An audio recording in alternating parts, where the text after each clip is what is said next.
Hello everyone, welcome back to another day in the 100 days graphic design challenge with Xpress-Pixels. Okay, I'm using this size. So we are designing a brochure cover design. And it's only made of mostly shapes. So we are not going to be doing much talking in this design.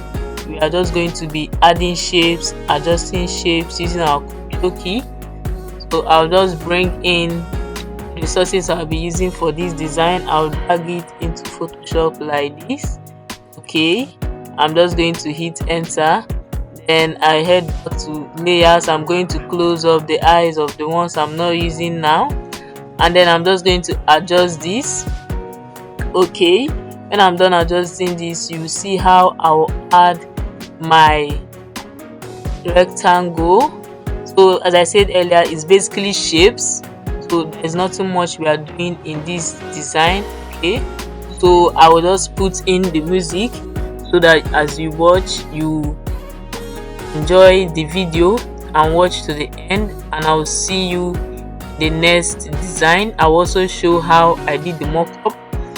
So I will see you in the like this one. Now I'm just going to use my control key and drag like this, and I'll use and drag this way. Okay, so make sure you watch to the end, and I will see you in the next video. Please do like, share and subscribe to our YouTube channel. Bye.